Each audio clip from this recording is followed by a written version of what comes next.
And now, weighing in out of the blue corner, Josh the Pug Thomson. 100% and on the other mic, he weighs in from the red corner, Big John McCarthy.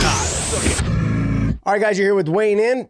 Big John McCarthy, Josh Thomson, and Podcast Dave. We're all here in studio. Well, John's in his studio at his home. Let's just talk about what we've stirred. Well, you've stirred up this recently. People get offended over the facts. I think it's hilarious. I was on. Go ahead, talk to me. Nah, it's amazing that the truth hurts. I guess that's the saying, and if people can't handle the truth, man, that's really sad. The truth is important. I think transparency in everything that someone does is a good thing. Mm-hmm. I think that needs to continue on in everything. And that's what you'll get from, I think, both of us. And that's what's important. Yeah. We've gotten too used to the participation trophy era. Like, I get it. You're a ref. You're in there doing your thing. I get it. But, it's human. It's human to make mistakes, but you also need to own up to when you made a mistake, and that's really what it comes down to. Doesn't matter who you are, how long you've done it.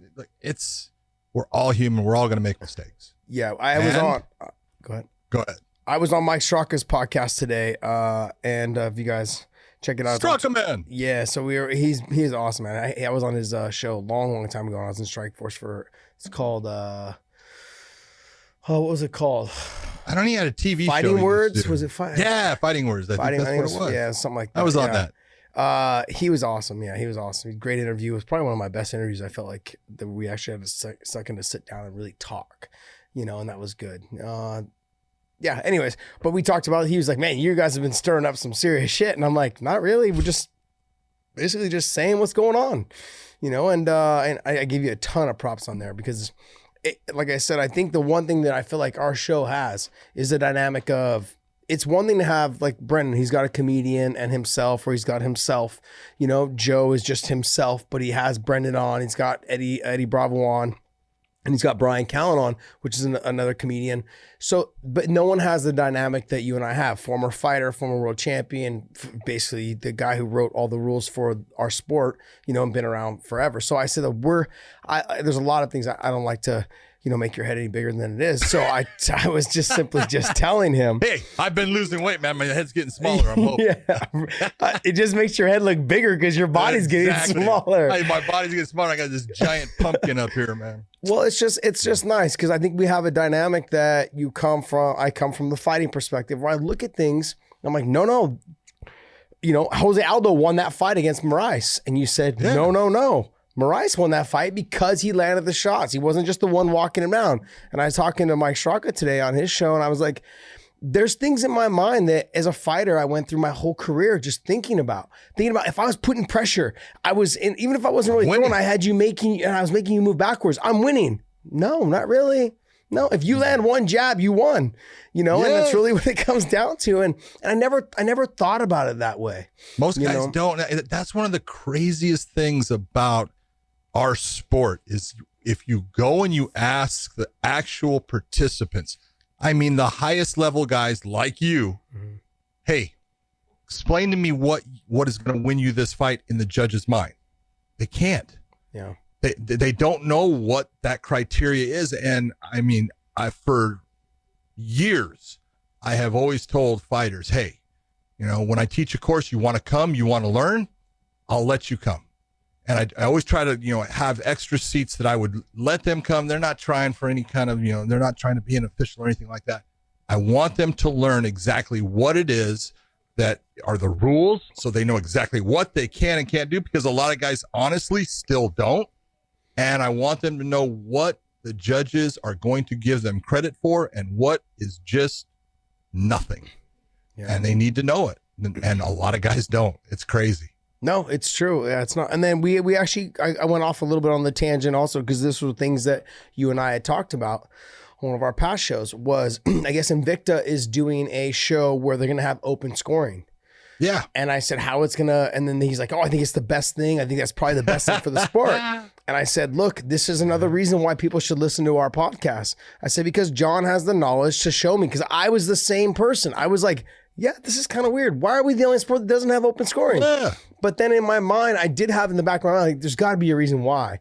I said, because then I gave the example was the Trinidad and De La Hoya fight, where De La Hoya thought he was up and, he's winning. And then he ran for the next 4 rounds, ended up losing the fight. Yep. But I said it could work 2 ways. The guy it could be 2-2 going in the 5th, and both guys could have a fucking barn burner of a 5th round. But most of the time, it's not like that. Most of the time, the guy's up 3-1 or 4-1 going into the 5th. I said, so then I go, then you end up basically with like the guy just sticking and moving and staying away. I go, then you end up with shitty fucking title fights. So you have to think of what you're really asking for. You know, and that needs to be clarified. That is exactly what can happen. It doesn't mean it will. You can have a fighter that knows I'm up 4 rounds to nothing and goes out and puts on a dynamic 5th round. That can happen too. But that information sometimes will work against what the fans think is going to be good for them. And it can work in the opposite direction. You can go back to, the situation where Diego Sanchez was fouled. And he made it, that we talked about it, a business decision. But if a fighter in that situation knows, hey, I'm behind in this situation, and that was, they're saying it's intentional. I know I'll get a DQ, I'll get a win. Even now when they're not hurt, what are they going to do? Yeah. They're going to use that information to stop a fight that actually could go on. There's just all kinds of things that you have to look at. There's pros and cons to it. No doubt about there's some things you look at and you go, that's good. And there's some things you look and you go, that's going to cause you a problem. Yeah. So it's all good. Yeah, I was just talking about just the dynamic of our show and how I've learned a lot just by you and I working together with Bellator as analysts, and learned a lot of you and I just sitting here shooting the shit, and then as well as just being at the bar until it closes, and just we do that. Yeah, we do that, and it's like just being there, just talking about drunk fights, and yeah, it's the best. It is, and I feel like we're so blessed to be in the position that we're in, to have these conversations that we have about the sport that we pretty much have given our lives to. At least I've given my life. You had a whole other life before this because you're so old, but I'm almost there, so. But I feel like we have such a great dynamic that people it's grown so big lately, especially now with all the comments we see that people are just happy with the different dynamics that we present to them. So I like that. I'm glad they like it because I'm having fun. Yeah, this is fun. Let's you ready for some Q&A? Absolutely. Let's go, Dave. Let's do it. All righty. You had to say it like that. All righty. All righty. Sir Magnifico asks you guys, now that he officially gave up the belt, do you guys think that Lovato could be used as part of the broadcast breakdown to break down grappling in a more approachable way? Ignorance of the grappling aspects of MMA seem to be a real barrier to entry for potential fans. Maybe he can break down a technique in the back after a fight that ends in submission, or is grappling heavy? I think that we could use him in the capacity how the UFC used to use Eddie Bravo. Where we bring him in, or how they're using, what's his name? Trevor Whitman right now. Trevor Whitman. Is it Trevor Whitman? That's who they're using right now? Yeah, they used Eddie Bravo, used Mark De La Grade, and now Trevor Whitman is kind of like listening to the corners. It's a different thing than De La Grade was doing. But Trevor Whitman's listening to the corners, talking about, training advice, what's being told, and is that the right information? Which I kind of, I enjoy it. I think Trevor's doing a good job. Yeah. He kind of helped stir the controversy with the Diego Sanchez cornering. You think? Yeah. So. Oh my God. Yeah, I think it's a great idea. I think especially, just to be honest, especially for the market that we have in the UK, because the market in the UK is relatively new to watching MMA fights. I mean, we go there quite a bit because we're really trying to stake our claim there, which I think we're doing a great job of. But I do know for like Channel 5, that's your mom and pop, like that's basically like your normal CBS at home who don't normally watch it. They're just flipping through the channels like, oh, it's on. Well, okay, let's take a look and see what it is. When the fight hits the ground, they have no idea what's going on. So if you listen to my commentary and analysis on the fights, I try to say like, hey, so what he's trying to do here is he's trying to put his foot over so he can end up getting to the back, and then there's a choke there, and I set it up like that. But I also think having someone like Lovato Jr. chime in every once in a while on that, in positions that he potentially would break down a lot better. I mean, like that might be something you could take into consideration.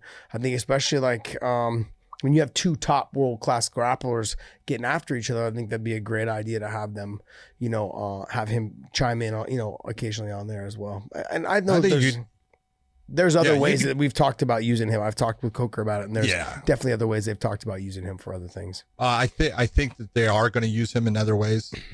I know he's going to be one of the Bellator ambassadors for the sport because look, he represented Bellator very well. Mm-hmm. He's a classy guy. He is good to everyone. He's a sweetheart of a person. He doesn't have a mean bone in his body, really. He's just a fantastic Brazilian jiu-jitsu stylist that brought that to the MMA world and did it beautifully. I have nothing but praise for Rafael Lovato Jr., but even if they did like vignettes where he doesn't have to be at the shows, but you can break them down where he breaks down a triangle, breaks down, an armbar.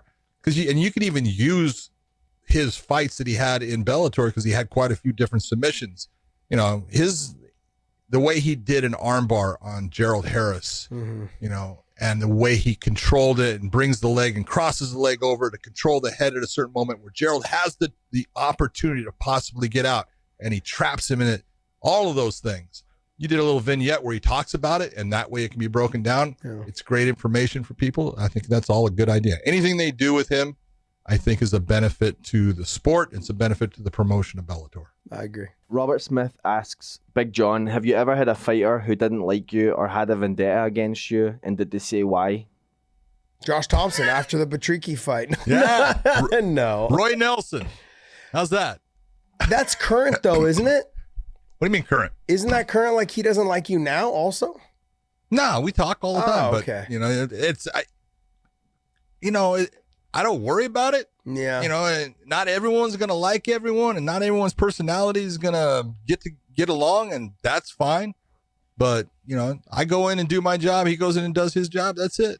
Yeah. I don't care. Doesn't matter to me. It's not like, I take it personal. There's a lot of things that are being done. Let me break this down for you, though, because there's problems in MMA with officiating. There's problems in MMA with the way that officials are treated. There's problems with the way that things are being done by fighters, managers, other things towards officials that if it was the NFL, the NBA, Major League Baseball, they would be crushed. They would be fined. They would be suspended. All of these things would happen. But in the world of fighting, in the world of MMA, it kind of helps build a guy up and gives an excuse for why they lost and things like that. And eventually it's going to bite the sport in the ass. Mm-hmm. Eventually it's going to bite the sport. And it's too bad. It needs to be addressed. It's not. And so, you're going to have that. There's different personalities and it's really tough. And this is when it comes into when you have that, the promotions that do the 50-50 split on pay, when a referee is stopping your fight, he just took half of your pay away. That's a rough one.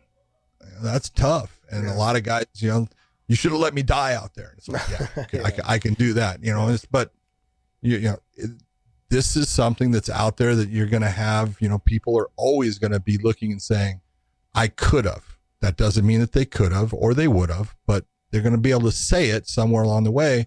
And when they say that you took their money, that's when you're going, well, that's just, you're the one that signed on the dotted line. I didn't. That's a sport.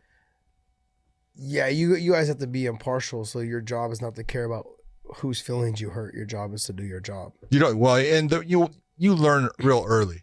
First, people can say whatever they want, man. It's like, what did I hear one is there's a writer out there. It's his name, Snowden.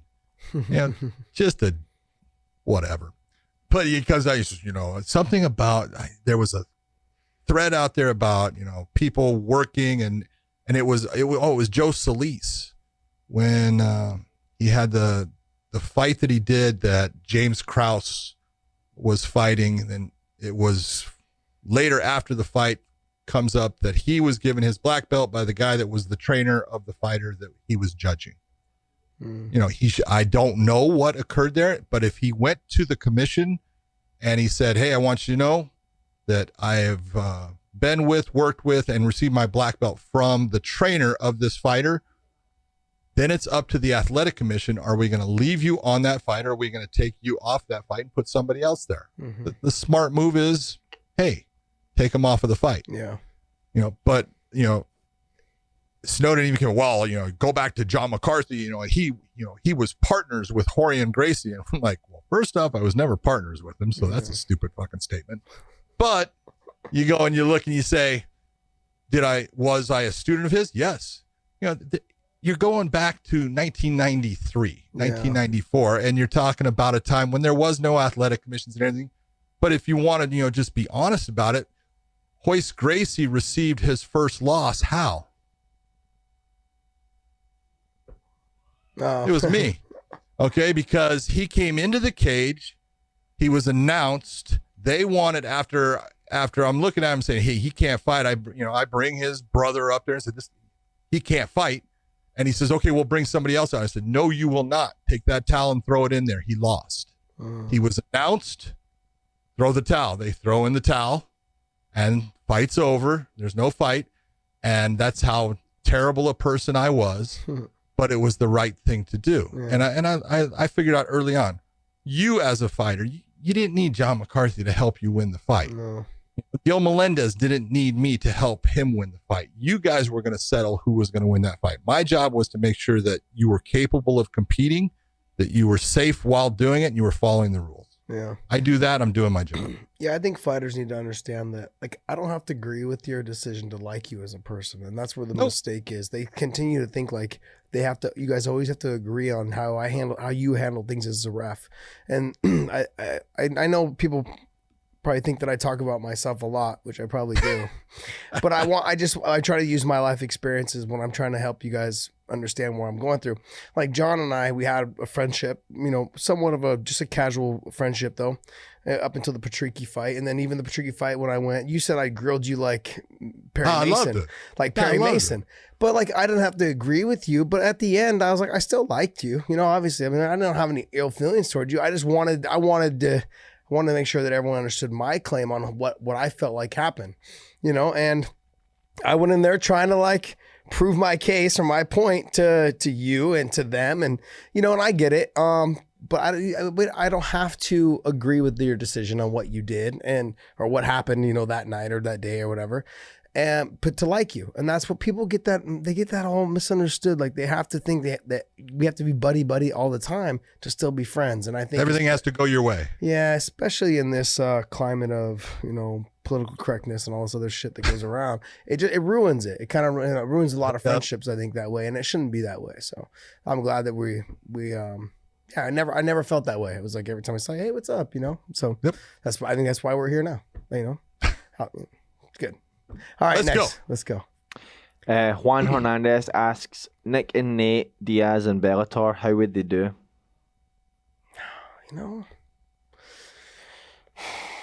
know, here's the thing. Well, here's the thing. I don't know about Nick because Nick's been so gone for so long. I don't even know what Nick you'd get. You know, would you get the Nick that fought Anderson? Still was kind of a good Nick, but it wasn't the Nick that we normally see. You know, the Nick that I remember was the one that fought Paul Daly, the one that fought Frank Shamrock, the one that was like, you know, he was a fucking world beater.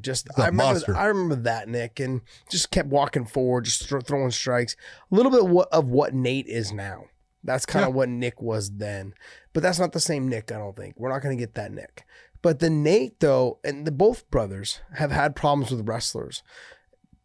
And the guys that I think that would do well against them are guys like Chandler and Patricio, because they can both wrestle. Patricio might have a little bit of a harder time because he does like to stand and bang, but he's also shorter, not as long. So is Chandler, but Chandler's also very fast twitch, gets in and gets out. So is Patricio.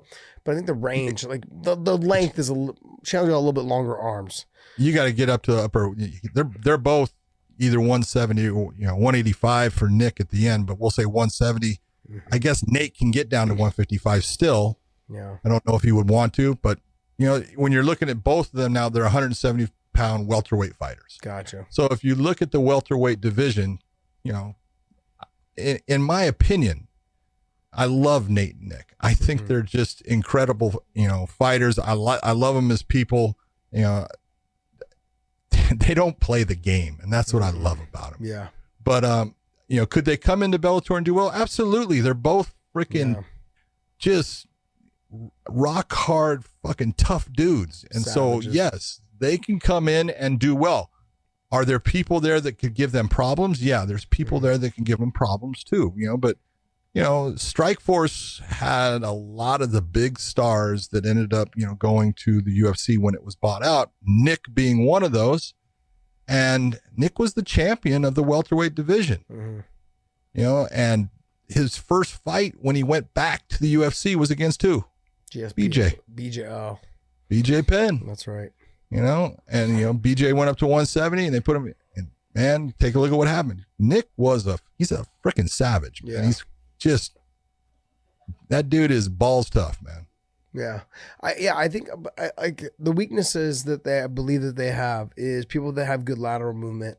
You saw it with Carlos Condit. You saw it a little bit with what I did with Nate. But you also have guys that leg kick really well. So Lima, I think, gives him a hard time. He's got a good sprawl. He's got good leg kicks. He's got power in his hands. That kind of guy. And like I said with Chandler and with Patricio, the wrestling, the ability, those guys, I think wrestlers give him a hard time. It's been proven. Diego gave Nick a hard time. Nate had some hard times with some of the wrestlers in the past. Guys that could wrestle have always given them kind of a hard time. So I think in that era, and then guys that leg kick, those are the types of people that give them a hard time.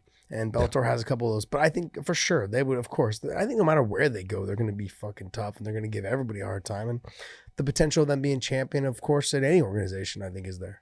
When they're 50 years old, they're still going to be tough. Yeah. That's all. Next. You literally caught me as I was screenshotting a question. Sure you were, sure. He's on the porn site right now. Well.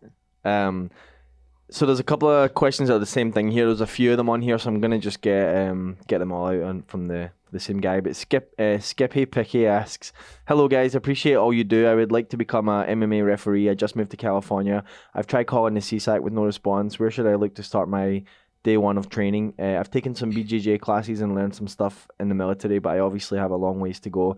And another guy, Mokodo, asks similar thing, but from the UK. They're asking how to start becoming officials? Yep. One's in California, one's in the UK. Okay. If you're in the UK, I would tell you to look for Mark Goddard. He's got courses with IMAF. That is the International Mixed Martial Arts Federation, and he puts on courses for the officials for IMAF, which basically covers most of the amateur programs in Europe, and puts on amateur world championships and stuff. So that's your perfect place to start learning and to start actually becoming part of the officiating core through IMAF. And Mark Goddard would be the guy to train you, unless, and this is the guy for the California, you wanted to come out like I have in July. I got the command course that we're teaching, and that would be the start, especially if you're the guy in California. If in California, you're going to have to be able to pass that to be even given your name to what is called CAMO, which is the California Amateur Mixed Martial Arts Organization that does amateur MMA in the state of California. They govern all of it. You've got to pass either my course or Herb Dean's course to have your name put in there, and then they will start taking you and putting you into situations as an inspector, and then moving you on to slowly making you an official through refereeing. You do enough fights with them, which is into, I think that the 200 fights. You do that, then you can, if you've gotten a basic evaluation that they say that you're doing everything right, then you can apply to the California State Athletic Commission. So you're looking at, a process of quite a few years to get through it, but it's the right way to do it. Next question. Joseph 92 asks, if Weili Zhang beats Joanna, should she fight Valentina next, or the winner between Rose and Jessica? I think she should fight the winner between Rose and Jessica. I think that Jessica was the champion. I think she had a bad showing. I think that, sometimes the hardest part of fighting is that, you don't get to do it the next day. You don't get to do it the next week. Unless you're Travis Fulton, and that's what you did for your entire life. Jeremy Horn and Travis Fulton. Travis puts Jeremy to shame. I mean, and Jeremy was great, but Travis Fulton has had over 400 professional fights. Is he still fighting? Figure that. Yes. Oh my God. I actually did one of Travis's boxing fights a couple of years ago, I think in Kansas. But if you have, you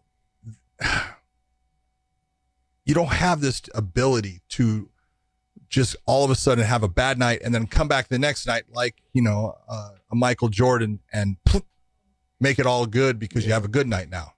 You've got to wait and you wait and wait. And finally, we'll say 3 months later, if it's fast, you'll get to try to show people again how good you are and have a good night. Sometimes it's 6 months, sometimes it's a year. And so it's very tough when you're someone that has that bad night like Andrade had against Weili. But she's a great fighter and she deserves an opportunity. If she beats Rose, she deserves an opportunity at that title again. I think Rose, if she beats Andrade, who she lost to, I think that she deserves a chance at that title also. She held on to it. She was the champion. She didn't get a repeat on it, and she then works her way back by beating the person that took her championship. I think she deserves a shot at the title. I honestly don't think that Weili should be taking on Valentina at this time. I don't think that's a good idea for her career. I don't think it's a good idea at this time. I'm not saying later on down the road. She's been improving, and if she continues, do it. But you've got a lot of people in your division to fight those people. I think for any female that is not Amanda Nunes, I don't think it's good for your career to fight Valentina. Exactly. I just don't think it's good. And even if you're Amanda Nunes, those were very close. Yeah, she's good. Valentina, technically, man, she's so good. Yeah, she needs to be considered in we had this talk last week, and she needs to be considered in, I think, number 3 or 4 in that pound for pound list. She needs to be right up there. I don't understand why she's not. Look, I think Rose and Andrade, yes, the winner should fight Weili. I think I gotta tell you, I think her confidence. I was watching her open workout today. God, she's fast. Like normally, good. Yeah, normally it's Joanna's like the fast one, and she's got the good jab. But this girl is good, and she puts her combinations. Now I know it's the mitts, and I know to quote Allen Iverson, we're talking about practice. I get it, I understand, but these are things that I'm like, man, she puts her combinations together well. And then when I watched her fight Andrade, like the knee to the elbow to the elbow to the knee, like she did it. I was like, oh gosh. And there's a lot of power behind everything she throws. Yeah, she's strong. Yeah. And so I said, if that girl continues to show up on a regular basis, she's going to be really hard to deal with. I mean, for any of them. I mean, for me, I'm a big Rose fan. And I think she has all the abilities to beat all of them. She's already beat Joanna. I think when she gets past Andrade, it would only make sense for her to fight Weili. But I think that's another fight where she had a hard time with Andrade. It's basically a duplicate type fight with Weili, like a very similar, except Weili's got better stand up. I think just a cleaner, crisper style stand up. I think than Andrade. Andrade's that bully that goes around, and tries to push you into places where Weili, she's letting the combinations go when she's putting the pressure on you. It's very impressive. I was very impressed with her open workout. I was impressed with some of her performance. Yeah, I think she needs to stay at 125. She needs to stay at 115 before she tries to go to 125. There's plenty of people for her to fight. Yep. Next. White Buffalo asks, if either, who do you think loses their undefeated record first, Adesanya or Khabib? Adesanya. How did I know you were going to say that? Well, here's the thing. I don't think anybody at 155 can beat him. Now, if he stays at 55, I think he stays undefeated. If he goes to 170, or he does a 65 catch weight with GSP, which then I can see potentially some problems. You know, like you start putting him against, I mean, like Colby. I mean, Usman has already said he's not going to fight him, but you put him against guys like Colby with the wrestling, and I still think he beats Colby though. I think he beats Colby. I don't know. And I'm not being a homer. I swear, I'm not being a homer. You're going to be called a homer. I know. I'm going to get lit up in the comments. I'm not being a homer. I just want you guys to understand he is really that good, and he's shown that he's good. Here's the difference, and this is what people. When you work out with that person, yeah, and you know, I used to work out with a lot of guys and stuff, and there's certain people you go, God damn, you're good at that. Yeah. I mean, there's something about the way they can do it that no one else does it and catches you the way they can catch you. And since you've worked out with him as much as you know how good he is, and you know how good you were, and so that's what's telling you, dude, no one's beating. And it's not, you know, I understand it's not a homer thing, and I do think that, you know, there are people out there that can give Khabib trouble, but there's people that can give Adesanya trouble, you know, and he's going to be fighting a guy that can give him trouble, you know, next week. So when you sit there and you say, who's going to lose their, you know, their O first? They're fighting this weekend. This weekend, I'm sorry, yeah. Who's gonna lose their O first? Well, you look and you go, well, Khabib has put his record on the line a lot more than Adesanya. Adesanya's record is a good record, but it's not 28-0. Yeah. And I would say that, you know, if just looking at both guys being champions are fighting the very best guys they can fight. Yeah. The next fight that Khabib has, he's fighting the best guy. And if he beats Tony, he's going to be fighting the next best guy. And if he beats that person, he's going to be fighting the next best guy. But it's the same for Adesanya. So eventually, someone's going to solve the riddle. Eventually, one of them will make the mistake that they can't pull themselves out of. That's going to happen. That's just, there's too many ways to lose in MMA. You make that mistake that puts you in that position, and you have someone that is that good enough to capitalize on it, they can put you out of the fight. So I would say probably Adesanya if I was looking at it, but you know, it could happen to either one. I honestly, this is me being 100% honest with everybody at home listening, and Tony is the biggest threat to him. I think also in the 175-pound division, Tony's the biggest threat, because Tony has things that, not just his elbows, but he has different ways of hitting attacks that we don't normally see in normal gyms. You know, whether it's his Darce, whether it's Anaconda, whether it's his guillotine, whether it's his triangle. However, he does things from different angles and different scenarios, different positions that people don't do in normal gyms. Okay, there was a meme that someone had sent me, and there's this cruise ship going across to the back, and there's a guy on a surfboard with an umbrella. And it says in the back with the cruise ship, how everyone else has training camp for a fight.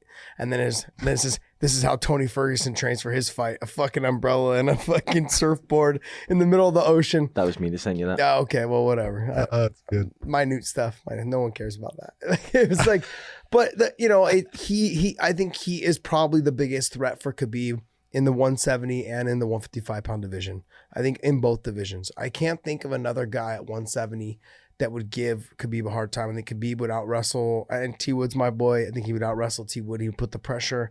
He would put the pace on T Wood to the point we've seen T Wood slow down as the fight goes on. You know, Colby, I think he would keep the fight on the feet. He would be able to stop Colby's takedowns, and he would outstrike him. Colby doesn't have enough power on the feet. Usman, I think, would probably be more of the threat, but they have the same manager, and they work together, and That's not going to happen. It won't happen, man. And so, there's a lot of talk of Justin Gaethje. I think there's a little bit of a threat there, but it's not the type of threat that Tony Ferguson brings. You know, so if I'm going to tip my hat to anyone, it'll be Tony Ferguson. You know, I think he's the one that brings the most threat to him. So I think, outside of that fight, I don't see anybody else beating him. You know, I mean, GSP obviously is a fan favorite fight, but him being out for so long, I really don't know if he can beat him. And if it's at 55, I definitely don't think so, because GSP will not be the same guy he was at 170. No, I don't think GSP should try to go to 155. No, I think he'd be crazy. If they're going to do a catch weight at 65 for a fun fight, just as a legacy fight, I think that'd be like a BMF title type thing, whatever. I think whatever. It would definitely put some pay-per-view buy money down on that. People would end up buying that in the truckloads. Oh God, I would. Yeah, exactly. So it's outside of that, I don't think anyone else beats him. Izzy, though, he's got his hands full. He's got his hands full with Yoel. He's got his hands full with Paulo Costa. He's got his hands full with those guys. And I want to talk, not right now, we'll get some more fan questions in, but I want to talk about the 2 fights that were announced today. And then I want to talk about the Izzy and Romero fight a little bit, because I had watched some tape on them. So we'll finish it with just a quick little 10 minutes of venting on the 3 fights that got announced, or that are coming up. Yeah, not venting, just some fighter breakdown that I saw a little bit that I'd like to kind of bring up. And I was watching from the 24/7 last night that I watched of that, and the open workouts and all that other stuff. So anyways, that's my take. I think Izzy's O goes first over Khabib. But I also want people to understand that it's a lot harder, and this is me being a homer now, not for Khabib, but it's a lot harder to keep the title at 155, because there's a lot better fighters there than there is in any other division. So Izzy's got his hands full with top guys. Yoel Romero is fucking nasty good, and you have Whitaker and Paulo, and you've got those guys. They're very good, but beyond those 3 guys, you start getting a little kind of hazy. It starts kind of getting a little diluted. Jacare's there. I mean, you got Whitman. I think he's going back down. Whitman's going back down. Yeah, but he's not the same guy he was when he was the champion. Jacare's also not the same guy he was when he was making his run. But they're still very good and very dangerous. 55 is stacked. No matter where you go, there's always good. There's a good guy. Number 15 fucking could be the champion if he, probably in any other organization. You know what I mean? Like, that's how good these guys are. Yep. In 55 is just a stack weight class. So that's the only reason why I think that it's a little harder to keep that O at the 155 pound division than it is at 185. That's me being a homer, you guys. But not. I will agree with you on that. Okay, there you go. See, now I'm not a homer anymore. He's a homer too. Then. Just a glutton of great athletes at 155 pounds. The bigger guys get, the less there is as far as guys at the very top. Yeah, because they're playing football and baseball and basketball and all these other sports that are, that make a ton of money. Next question. RH Rocky asks, hello guys, love the show. Joe Rogan always says we need more judges, but I think the quality of judges is more important. What do you guys think? I mean, realistically, we've had this conversation lately. Sure, we need more quality judges, sure, but I think we have enough. What he's saying is it the amount of judges that's going to make the difference, or the quality of the judges that makes the difference? And that's simple. It's the quality of the judges. If your judges are people that understand the sport, are doing these things to make themselves better all the time, which the top judges are, they just, in fact, came out with a list, and did a whole thing where it's showing, the scores of these guys and where they fit. It's pretty simple to see who's the best judges out there. You can see it by stats. And if you are the UFC, or if you're Bellator, those are the guys that, especially in your championship fights, you want sitting in those seats. Now, obviously, for all your fights, they can't sit in the seats, because you do lose concentration. It gets tiring watching fights and concentrating on it. So you want to give those guys a break in there. And you got to have other people that are working their way towards being as good as those guys. But there's no doubt the quality of the judges. You could take 5 people that are average and you could still get a shit score. Okay? Because they're not able to understand what they're looking at, or they're not able to take that criteria and fit it into the fight they just watched, while the people that are quality can do it and do it well. So pretty simple. Yeah, it would always be quality over quantity. I think that's kind of, it should always be that. I think, do you run into the same problem like that? What were they talking about? The NFL refs. They're not full-time job refs. They just come in on the weekend and they call they do a football game.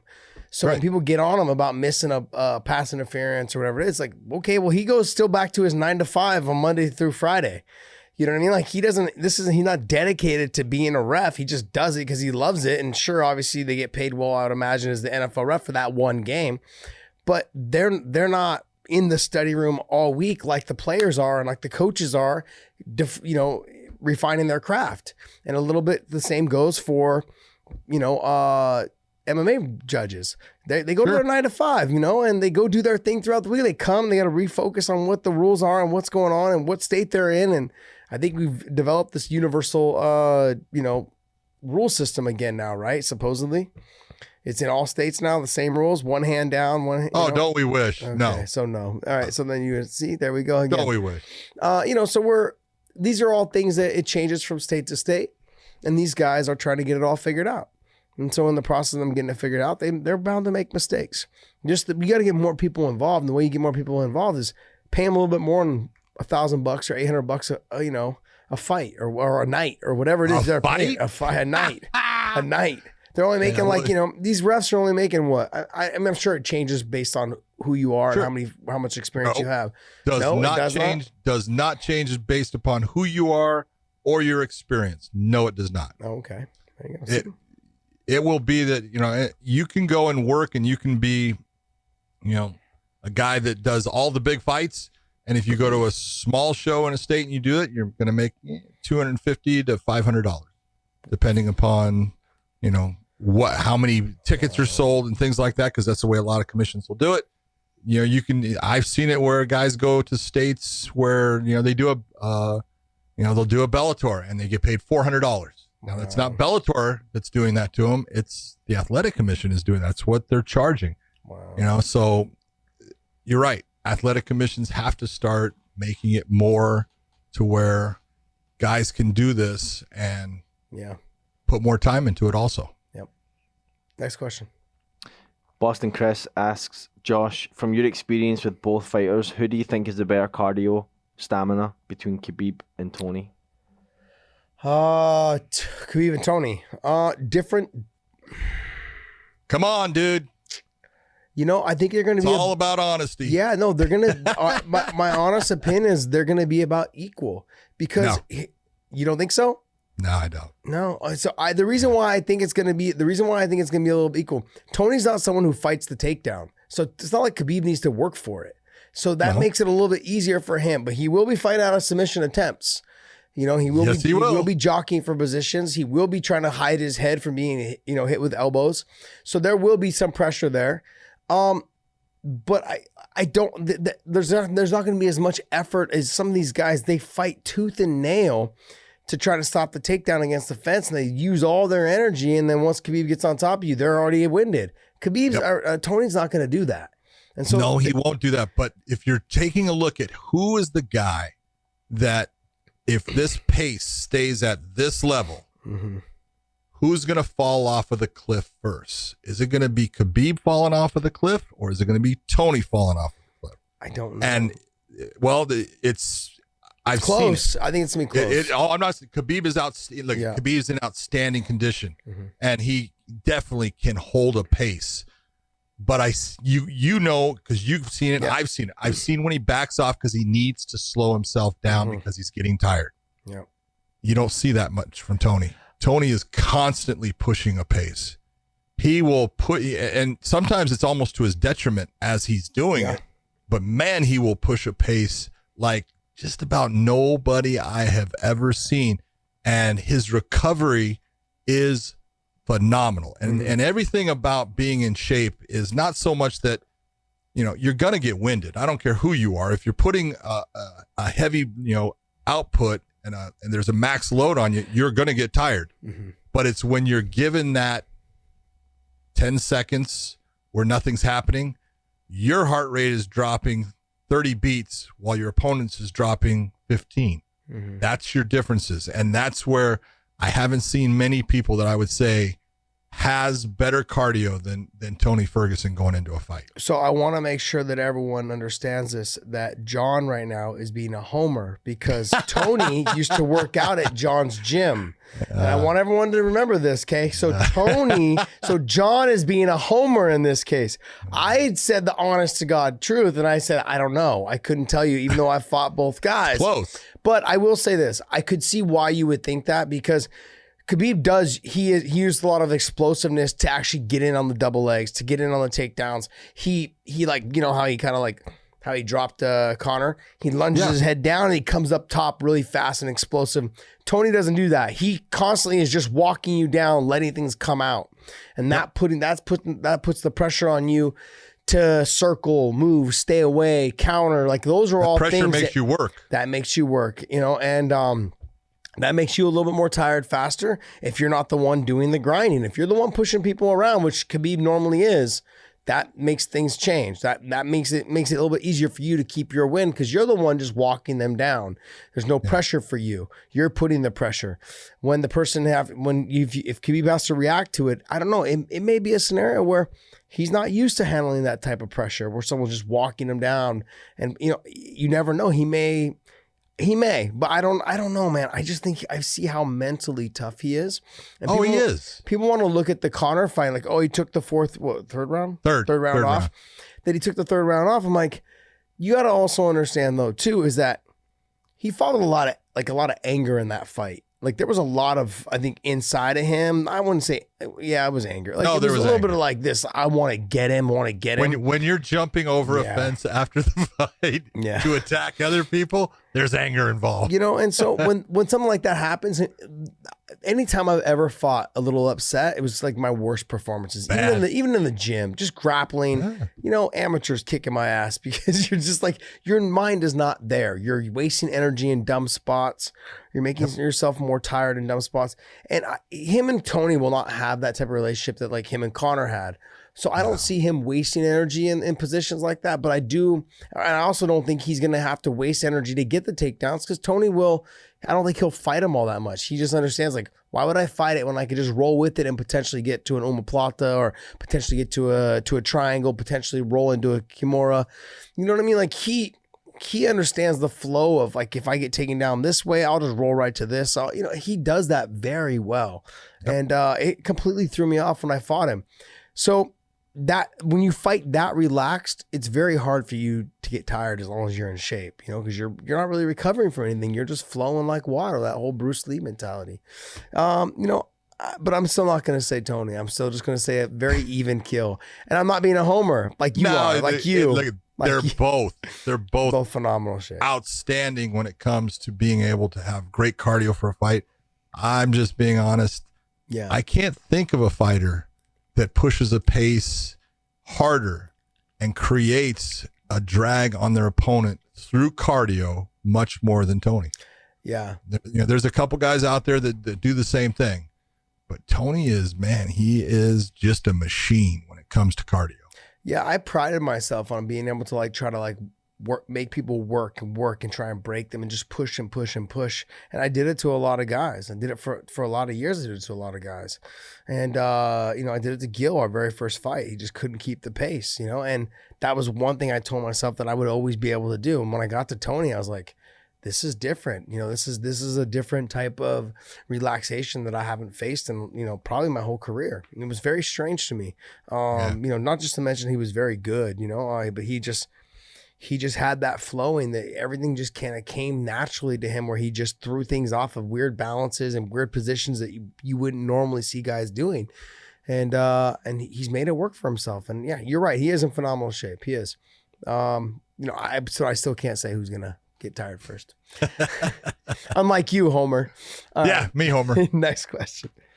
The Crispy 64 asks, if you could choose a Bellator super fight between Machida versus Lima or Bader versus Musashi, what fight interests you guys the most? One of these scenarios can happen depending on Musashi versus Lima result. I don't really want to see Lima and Machida at all. That doesn't strike me as a super fight at all. It's a superly bad fight. This is what I would look at. That doesn't excite me at all. The Gegard fight and Lima fight, I think it's appealing to me a little bit, but I do get nervous for Lima because I don't see it going his way. And as much as I'm a big Lima fan, Gegard's just a different level of nastiness. The Bader fight does. That's a good one. I was kind of yes. liking that one. Gegard and Bader really makes for a good At fight. light heavyweight, I would love to see that. Yeah, I would like to see that fight as well. To me, I'd pay my pay-per-view money for that fight. Yeah. Next. Resnar 440 asks, do you think Kevin Lee has the potential to be champion one day? I've said this from the beginning. I think he does. I think he has all the intangibles. I mean, realistically, it's just I think once Robert Follis died, his track got thrown off a little bit, and I think just the way it all happened, you know, Robert being his coach, his mentor, someone he looked up to, someone he trusted in his corner. It's hard to find those people. You don't just go to the next gym and be like, all right, yeah, I believe in you. Now you're my guy. It doesn't work like that. No. You know, it doesn't work that way. You need to believe in the fact that they believe in you, not just believe in you, but they care for you enough to say, hey, Deontay Wilder, you're fucking losing. Throw the towel in. Let's move on to the next one. Let's regroup. I care for you. You know, that's what you want your corner to do. And I think Kevin Lee now has that corner. He has that person in Faraz. And I think that it will continue. I think he'll continue to grow. And I think he couldn't have gone to a better place. I mean, realistically, you have one of the best minds in the sport. And then not only that, but you've got Rory McDonald, you've got GSP comes and goes, I believe, in that gym still is what they continue to say. Training all the time. He's just a walking book of knowledge.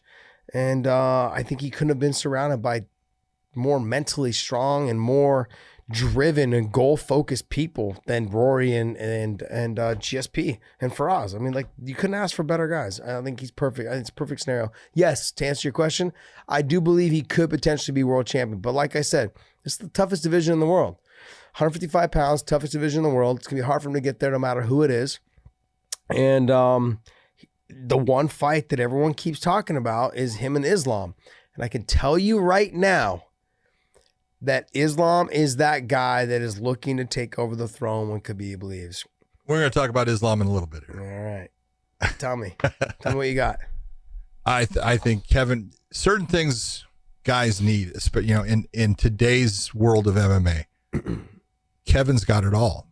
He's got really good wrestling, a lot better wrestling than people realize. All right. He is fast. He's super athletic. He's strong as hell. And he hits like a truck when he hits people. And so he has all the ability to be in that upper echelon. The question is, can he mentally get past those demons that have been placed upon him at times, and like you're talking about with Follis, you know, that have basically brought him backwards. You know, he had reached a certain point and he got drugged backwards because of situations that occurred. He's got to get past all that stuff, but he has all the potential in the world to be a world champion. It just takes the right opponent at the right time, right day. He can beat anybody. Mm. He's that talented. But, you know, is he going to do it? I don't know. You know, I really don't. But I do think, like you, I think he's in a good place now to try. And, you know, his fight against... People don't give him credit for this last fight, and they don't give him credit for that Gregor Gillespie fight. And man, Gregor is good, crazy good. You know, he had freaking mauled everybody. You know, and I thought Kevin fought a specific style to keep pressure on Gregor in a way, and they had made a plan of, they saw a little bit of flaw in some of the things that Gregor did, and they set him up. They set him up for that time. And when the opportunity came, Kevin, boom, he implemented, brought that kick up. That was all planned for and practiced in the gym. And when you can do those things like he did in that fight, on any given night, you can beat anyone. Yeah, I agree. Next. Desmond asks, What do you think of Max Holloway versus Nate Diaz at 155? I don't think Nate's gonna go to 55 anymore. I think he's gonna stay. He'll just continue to be who he is. He'll fight wherever the fuck he wants. He doesn't care. I think he'll stay at 170. He'll just pick and choose the fights he wants, and he'll just continue to do what he does. It's worked for him this far, and he continues to make a fucking buttload of money. You might as well continue doing it. Why go back down to 55 when you don't need to? You call the shots. You've proven you're the needle mover. All for those years, they don't move the needle. Shut up. They move the damn needle. Shut up. They always move the needle, man. They always, man. They're proved long ago. Both those brothers, man. They're fucking needle movers. Nate, he's probably one of the, if not the biggest. I mean, Connor's I think bigger. So, but like he's a needle mover, man. He's a huge needle mover. Absolutely. I have no desire to see that fight, to be honest. Well, I think everything is made up into styles make fights. What is it that makes Max Holloway successful? When you watch him, what is it when you watch him, what is he doing when he's doing really well in a fight?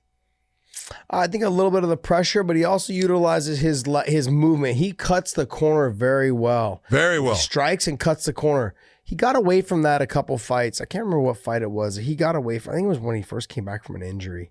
And he didn't have that same rhythm in that cutting the corner. But then the next fight he did. So, but I think he's, I think he's good, man.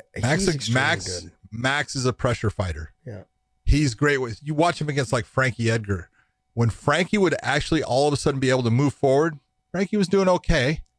And then Max would start putting the pressure on, making Frankie back up. And it just, man, the world started getting very difficult for Frankie. Yep.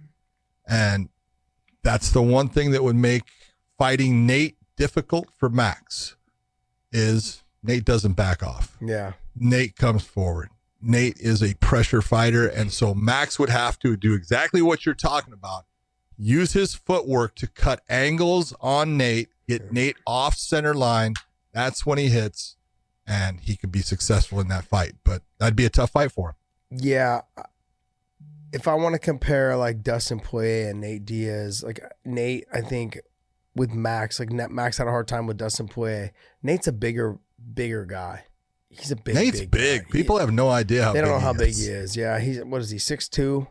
Yeah, 6'1" at least. 6'1", 6'2", somewhere in there. He's a big guy. Long arms. Yep. Long arms. He's got the pace. Like it's not a good fight for Max. Max, he had a hard time at 55. And now remember, he's not going to fight him at 55. There's no reason for him to go down and fight Max at 55 when he can stay at 70 and call the shots and make millions. It's better for him to stay at wherever. Better for him to make his own calls. Next one. Thoughts on AJ McKee in the torn. What did he say again? In the tournament? Yeah, and being out of the tournament. Being in the tournament? Out of the tournament. He's not out of the tournament. Yeah, the report just came out that he tore something today. I'm trying to. Boy, I didn't hear about it. I didn't hear about it either. I just saw the question, but I lost it. Hold on, I'm gonna pull it up for you guys right now. You know what? You're scaring the shit out of me now. Talk to me, Goose. Yeah, you're making me really nervous. I'm looking it up right now. Knee injury jeopardizes AJ McKee's spot in Bellator FW Grand Prix. Torn LCL. Nah. Out. He won't be out. No, I don't think so. If it's torn, huh? We'll see. You got to figure. He's supposed to face Darren Caldwell in the semifinals of the bracket, but a date has not been determined. And you got to figure when that is down the road. Maybe June 6th. Yeah.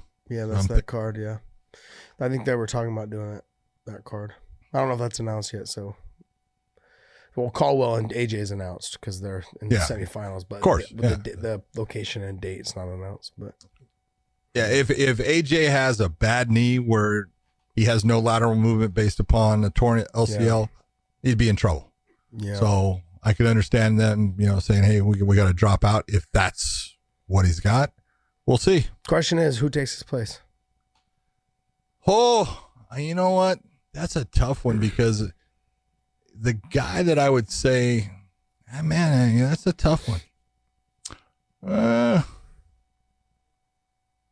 want to say Adam Borch, but he just faced Caldwell And so I don't think that would be good to put Caldwell back in with Adam Borch. Yeah, that's not fair either.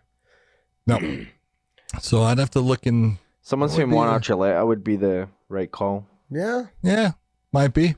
Might be. Juan Archuleta against Caldwell, that would probably be a good call. Especially since Juan, he had his fight with Henry. Wasn't a great fight for either one of them, but he got the decision. So I would say that Juan Archuleta would be the best call.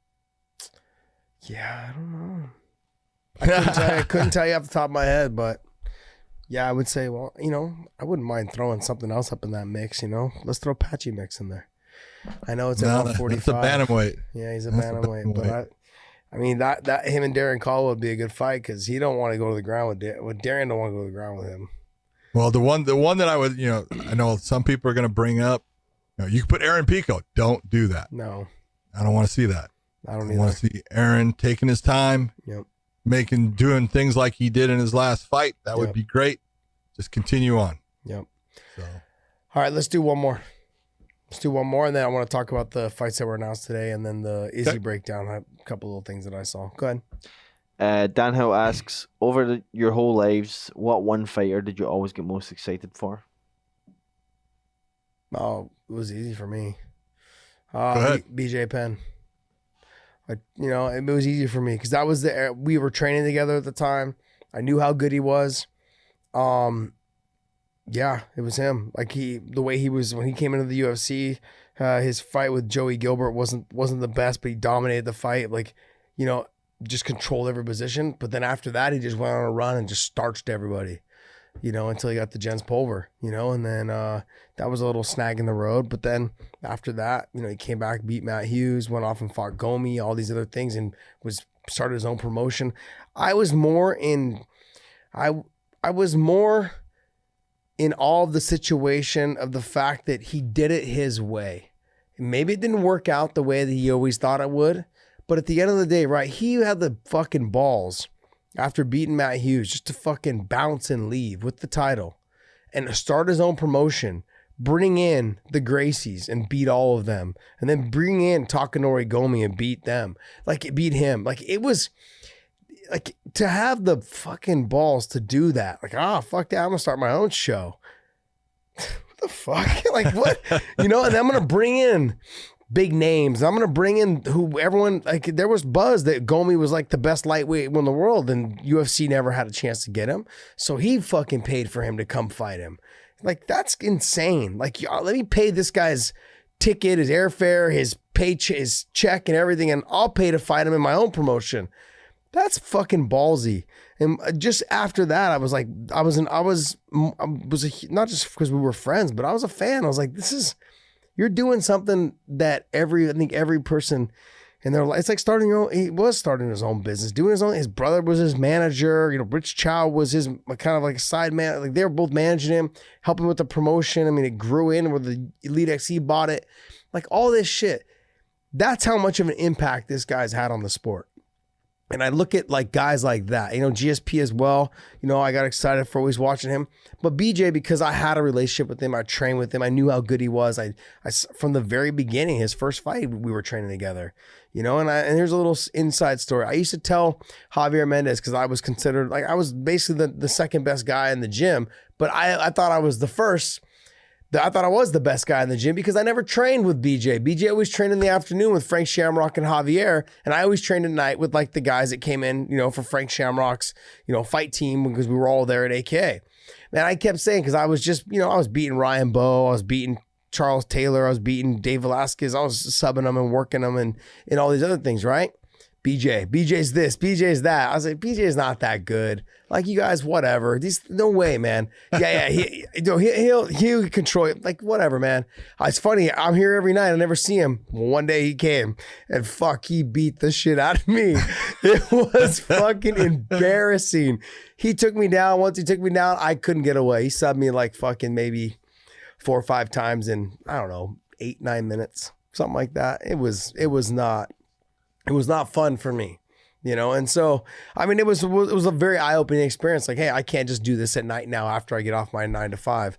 I need to start dedicating time to this. And I quit my job and started training in the afternoon with Javier and the mitt work and training with all the other fighters that were there that were dedicated to it. a part-time guy, and I was, you know, it's like, hey, if I ever want to get to the big show, I got to just give it all up and just quit my 9 to 5. That to me was BJ. What about you? Never had one. I'm just being on. No, man. Well, you're ref. You got to be exactly, and that was my mindset. And so when you sit there and say, look, I've had good relationships with a lot of people. Yeah. You know, and I can tell you that I got really excited when certain people came to the UFC and I was going to be able to referee them because I enjoyed watching them fight. Mm-hmm. Yes. You know, when Anderson came, you know, when Randy Couture came, I had watched Randy wrestle for years. You know, and they said, you know who Randy Couture is? Yeah, dude, wrestled Oklahoma State, wrestled for the Army. You go, what? We got him. He's gonna be fighting. No shit, that's awesome, right? And so all of them, you know, there's been that time that, you know, Vitor Belfort back at UFC 12. You know, I knew about him. I talked to Carlson about him, things, and so. Watching him and how he exploded for a while, but then, you know, how things, you know, changed for him. Fedor Emelianenko was special, and I always loved watching him fight just because of the way he did it, the way that he presented himself. You know, you talk about what fighters do today, and you look at the Colby Covingtons and the Conor McGregors and the guys that are outlandish. Here's a guy that everyone wanted to watch. He didn't say one thing. He just put his hand up. You know, walk out stoic, knock the guy out, raise his hand as he walked away, and just loved the way that he competed in the sport. So, I mean, I've enjoyed so many guys, but I never had one that I said, that's my favorite fighter. Yeah. All right, so that's it for fan questions. I wanted to talk real quick about the couple fights that were announced today. So you have Marlon Moraes fighting Peter Yan. So that's a good one. That's going to be a great fight. And Peter Yan already talking hellish shit to Henry Cejudo, saying, hey, the loser can fight Henry Cejudo for the title then. So he's already got that out there. Peter Yan showed that he doesn't get tired. Marlon Moraes has showed that he slows down, and, you know, in the third, the fourth, and the fifth round. We're seeing that, and Peter Yan showed what he can do to guys. I mean, like, he's what's the difference? What's the difference in this fight? Just the setup for it that tells you, I gotta lean this way. It's a main event fight, which means what in the UFC? 5 rounds. 5 rounds. Yeah. Peter Yan doesn't get tired. Marlon does. Yeah, and he's that's a problem. Very clean defensive fighter as well. He keeps his hands up. He slips punches instead of parrying them. You know, so he makes them miss, makes them use energy. He's a very smart fighter. He utilizes his wrestling as well as his hands. He doesn't kick a whole lot, but he mixes everything up. He's got to get past Marlon Moraes' switch head kick. If he can get past that little thing where he's got to keep his defense up and make sure that he's not just blocking with the glove, because Marlon will go through that. He's got to make sure that he's either all the way in the pocket, get out of the kicking range, or he's all the way out of the pocket. I think that's how he wins the fight, and he pushes the pace. Both guys can win the fight. Mm-hmm. I think that, you know, Marlon's chances of winning the fight are within the first 2 rounds. If it's going longer than those 2 rounds, it should be going Peter's way, because Peter doesn't get tired, and he maintains a fast pace. Yeah. And that fast pace killed Marlon when he fought Cejudo, who he beat up in the first round. You know, the pace ended up, that was as much a defeat of, you know, cardiovascular than it was by punches. Yeah. So that's a great fight, though. I'm really looking forward to it. Yeah. The next fight that was talked about, or has been announced also, was Dustin Poirier and Hooker. Yeah. What do you think? I thought it was great that they actually they almost committed to that fight without, you know, the UFC really. It was on Twitter. Yeah. And it was really, I thought it was cool. I love the fact that, you know, they're both in that position where they believe in themselves, that they want to go. I think Hooker's good. Yeah. Poirier doesn't get enough credit, though. No, he doesn't. Dustin is good, man. I mean, he's good everywhere. He's got a really good ground game, but his stand-up is sharp. And the way they both do their stand-up, different, but they both rely on the jab a lot. It's going to be an interesting contest. I think it's the guy that controls that ability to step off and land their shots compared to the guy coming straight forward, that's going to be the guy that's going to get the better of the two. Good fight.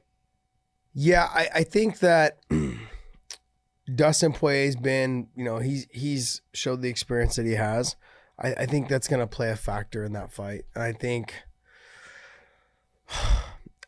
I just think the size of Dustin Poirier. He's a big guy. He's settled into the 155-pound division. The left-handed, how good he is. I don't know. As long as he doesn't get flustered and frustrated and start chasing after Dan Hooker as he starts sticking and moving. As long as he doesn't do that, he just starts picks and chooses his shots. I think he wins. Because Dan showed that he slows down with all the movement that he has. He slows down on that 4th and 5th like he did against Paul Felder. And Poirier's just going to slowly stalk after you and just kind of touch you. I'm going to lean towards Poirier, just the level of fights and the level of experience I'm going to give to Dustin. And Dustin, like you said, Dustin doesn't get enough credit for all the things he's accomplished. And he's really coming to his own, I think, at 155. Dan's got a little bit of ways to go, I think. He's still good. Don't get me wrong. He's good. He's really super good. But, he's relatively young and still needs a little bit of ways. I think he has a little bit of ways to go. One of the things that I saw talking about Israel Adesanya and the Yoel Romero thing is I went back, I was watching the 24/7 the other day, and I was watching, they were showing recaps of his fight with Whitaker, and then his recap with his fight with Gastelum, and a couple of his fights when he first came into the UFC. I couldn't take much from the very first fights he had in the UFC, but his fights with Gastelum and his fights with Whitaker, I've noticed that he doesn't want to, just my 2 cents, you guys, take it for what it is, but just something to look at when you guys are watching the fight this weekend, is if you notice some of the positions that he got into, he gets into exchanges with Whitaker and he got into some exchanges with Gastelum. But in that position, because he's tall, long, and lanky, he gets away with leaning his head back, and his lower body is closer to his opponent, then his upper body is leaning back, and that's how he creates the space to land the combinations. Well, both those guys were willing to go ahead and stand and trade with him. Yoel Romero, being a smart fighter, having the wrestling that he has, doesn't need to get into those exchanges. So those are things in that scenario where Izzy's got to be a little bit more careful with thinking that Yoel is going to stand in front of him and trade like the other two guys did. And the way his legs and his lower body is closer to Yoel, it's going to make it easier for him to get to that takedown position. I'm not saying he's going to get the takedown. I'm just saying that it makes the legs a little bit more accessible. And after watching it, he's obviously got the power. He was leaning back and knocked out fucking Whitaker, or dropped him also too. I think it was the end of the first round and dropped him. But he was leaning back when he did that. Those are things that are those are like unheard of. You hear all the time, like, what's it called? When people have the power to knock you out going backwards. I think Fedor is one of those guys. Frank Mir, when Frank Mir was tumbling forward and Fedor just like threw a little loopy uppercut and boom, and was moving backwards, like almost running backwards, and still generated enough power in the hips to knock him out. Placement's everything. I know that as well, but those are just like one of those things that I want you guys to understand is when you guys are watching the fight, take a look at Izzy and making sure, like, you notice how when he kind of leans back and relies on his height and his reach and his distance of his hands, but sometimes he gets a little bit too close for that wrestling range, and he needs to avoid that with Yoel Romero at all costs. So he needs to stay long, and not expect Yoel to get into those exchanges like he did with Gastelum and Whitaker. That's kind of my 2 cents. I was just bugging me. I want to talk about it. What do you think? My whole thing in this is if Yoel had ever shown me that he wanted to go back to his wrestling days, I think he's got a very good shot at taking out Izzy. He still hasn't shown me that. and I'm just being honest. I think in his mind, he knows that he's more comfortable standing than he is wrestling, because he knows that every time he wrestles, he gets tired. Yeah. And he's afraid of that. He worries about that, and so it's like I'm going to use that if I have to, and that's a mistake facing the guy that he's facing.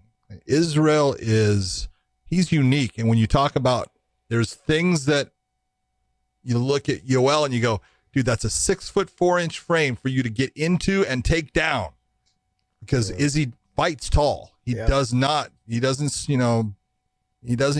wide base a lot. He fights tall. Mm-hmm. But again, I look at the fact that he does fight tall and his reach. He's going to be peppering Yoel. Yeah. Yoel's going to have to do his lunges, and he's going to have to take his chances, but he's going to be getting hit because Izzy's very accurate, and Yoel's going to have to put up with a lot of damage to get in to do his damage on him in the stand-up game. So I don't know. I think it's a good fight. I think anytime you put Yoel Romero in the cage, he can win that fight. Yeah, he's just that kind of athlete and tough guy, and man, I love him as a fighter, but he's facing a guy right now that he's got it going. And how many times do we talk about confidence? Confidence is huge. How much confidence does Israel Adesanya have right now? Shit, watching that 24/7, he's fucking loaded with it. So that dude's loaded with it. He is, man. And he believes in himself. He should. When you have that, he should. And when you have that going for you, man, I'm not saying you can't get beat. You can, but it's going to take a whole lot of whooping ass to do it. Yeah. Yeah. Here's the thing. Paulo Costa's big, tall. Same with Luke Rockhold. And he was able to knock out Luke, but he was also able to drop Paulo Costa. Like, he's able to get to people's chins that are tall. Oh, he is. He lunges in. Yeah, he lunges in. He's accurate with his overhand right. I mean, he covers the distance really well. There's a lot of things that people like we said, people don't want to fight him. They have to fight him though to prove that they're the best. And Izzy's doing that, and I tip my hat to him for doing that. This is going to be, I think this fight right here will be his toughest task, because he's the one guy that could actually potentially take him down and out wrestle him. Yes. And if he utilizes that, and if he can make Izzy tired by putting all of his weight on him on top from a takedown position, from being on top of him, we may see a different Israel Adesanya in rounds 3, 4, and 5. Yeah. We haven't seen that yet. The movement's going to slow down. Everything's going to slow down. So absolutely. And that's where I look and say,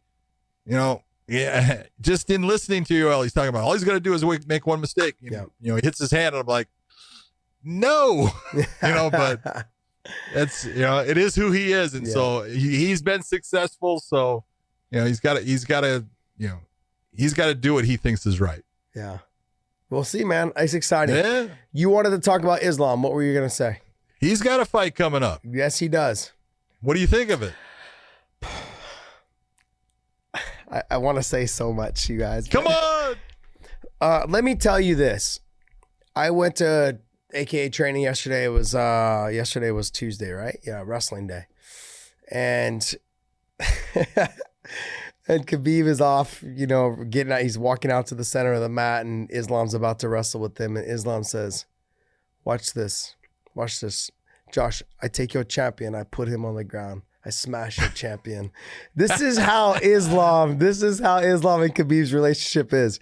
He's like, "I take your champion, I smash your champion." Like, this is hilarious. This is fun to me. This is the stuff that goes around the gym. They get on each other. But what did he do? He went out there and took Khabib down right off the bat. And then he looks at me and goes, "Told you I'd smash your champion." But it's funny, man. Like, the two of them, they only make each other better, and they've got such a close relationship. As far as his opponent, God, his name's escaping me right off the top of my head. Alexander Hernandez. Yes, Hernandez. Yeah, I only go based off of his IG fight against handle. Cowboy? His IG handle. It's like, what is it? Greatness 155 or something like that. Just such a Alexander the Great. Yeah. Alexander. It's something like that. Anyways, he's talented. He's good. He's still young. I don't think he has the level of experience to get through Islam. I tip my hat to him, and I've said that a couple of times, for him taking the fight. People don't want to fight Islam. They've talked about, and I don't know if there's buzz just because he's Khabib's teammate, or because But I would imagine like there was with Cain Velasquez. There was buzz before Cain even got to the UFC about how great he was. And now Islam being in the UFC and people seeing how good he is. He's so good. He is so good. And people want to talk about Khabib being good, but Khabib, you know what Khabib's going to do to you. And that's what makes him so good. So he can continue to do what he already know what he's going to do. And Islam doesn't have to do that. He can keep it on the feet. He can keep it he can take it to the ground. He can do anything. And his submission game is nasty good. Very good. So I honestly, I think it's going to go probably a good, maybe a round and a half, maybe 2 rounds. But I think Hernandez will weather the storm for a little bit. He ain't getting off the ground though. Once the fight hits the ground, he ain't getting up. And that's how the first round will end, was him on bottom. And then the second round will probably end with him getting submitted or him getting referee stoppage. I don't see him getting out of the second round. And I like the kid. I think he's extremely talented. I think that he is. I think he's got the potential to be top 5, somewhere in there, top 5, top 3 later on down the road, but not right now. Yeah. That's as far as I look at it. And I'm not being a homer. I just know the abilities. I totally agree with. Yeah. I totally agree with you on everything you said. Right now, I don't have Alex in that position that he's in that, I'm going to say even top 10. He's close. Yeah. But there's no doubt that Islam's in the top 5. Yeah. He's that good. And you're talking, take a look at that top 5. I don't put Conor there because he's fighting 170. I don't know what he's doing. So, but, Gaethje, Ferguson, Khabib, he's right in there, man. Yeah. He can fight any of them, and he's awfully good. He's a stifling fighter. I'm really confused on why they didn't do Kevin Lee and Islam. They were talking about it on Twitter, and they were all for it. They agreed to it. They signed the contract, and neither one of them ever got the contract. So it's like, I don't understand. Maybe I understand on the fact that like they don't want to lose 2 very marketable guys to having them fight her off the bat. Like maybe wait down the line when it's a little bit more marketable and able to make more money off of them. That's the only thing I can think of because they're both very talented, very good. I think part of their problem is, is it a problem or are we just saying it's a problem? Is it a problem? Who's the champ? Yeah. That's true. That's a problem. Is he going to fight Khabib? No. Okay, that's a problem. So anybody I put him against and he wins, guess what? I can't now. That guy's off the list to put against Khabib. So it's a tough position. Well, Khabib's made it very clear. I had Khabib on the old podcast I used to do, and he had talked about like, look, all I'm doing is I'm laying the groundwork for Islam. That's all I'm doing. He's like, as soon as I'm done, he's like, Islam is going to be here to take the title shot. That's it. He's like, that's the only way I'm leaving the title. Otherwise, I'm not leaving the title. He made it very clear. I'm not leaving the title until I know Islam is going to have the chance to fight for the vacant title. And I was like, wow, that's a pretty impressive though. I like that. I think it's great. Was there anything else? Nothing? I don't think so. No? I think we went through the questions. Yeah. We're good. Well, we have about 100 more questions to go through, but we don't have the time. So I just want to let you know, Dave was telling us like he posted it this afternoon, and by this evening we had over 100 something questions. So that's good, man. I like to hear that. That makes me feel good. Hey, you guys, I was supposed to do this in the beginning of the show and I didn't do it, so I'm going to have to do it now. Okay? Is hit the subscribe button, YouTube, SoundCloud, Google Play, Spotify, Stitcher, all those. Do it. Hit the subscribe button, hit the thumbs up. You guys are killing it, man. You guys are helping us a lot. I got to tell you, just since last Monday, we were at little over 20, just under 22,000. I think we're at almost 24,000 now. So 2,000 in almost a week. You guys were on par to be gaining 5,000 a month in subscriptions as long as you guys keep sharing. YouTube though. Don't forget audio. Yeah, don't forget about the audio, iTunes, all those. All those people are growing it as well, though. Yeah, they're all growing as well. So we're at 24,000, and I hear you guys telling us. I read the comments. You guys, I can't believe this doesn't have more subscribers. You guys have to remember, we've only been doing this for what, 8 months now. little over 8 months, I believe. So you guys, just remember that. Like, that's why it's important for you guys to help share our stuff, just take your videos and share it on Facebook, share them everywhere you possibly can. We appreciate Twitter, everywhere. Totally appreciate it. Yeah, I mean, we've noticed it. We want to let you know that we've noticed it. Also, go to prowrestlingtees.com/ Josh Thomson official, and it's still 20% off. No, it's not 20% off anymore, but here, pick up that weighing in shirt if you guys can. We truly appreciate that as well. Rep us out there walking around, and we're working on some new designs. You guys are supposed to send us some designs. Send us some designs and some stuff that we potentially could put on our shirts, and we would appreciate that. Send us designs if you have that capability, and we will really appreciate it. Yes, we would like that. If you could do that for us, we would, and then hopefully we could put it on to one of our t-shirts and get it out there. We'd love to do that. Anything else? I am good. Okay, well, we'll talk next week right after the Izzy fight. Yes, we will. Yeah, I'm excited. I want to see this. I want to see if he does what I was talking about. It's in my mind now. I can't get it out of my head. Anyways. All right, well, hey, you guys have a wonderful evening. Thank you so much. Hope you guys enjoy the Q&A. I know we didn't get to all of them, obviously, but when you got almost 100 something or a little over 100, it's hard to get to them. We appreciate you guys. We'll do it again. Thank you. We're going to definitely do it again. Talk to you guys later. Have a good one. Thank you.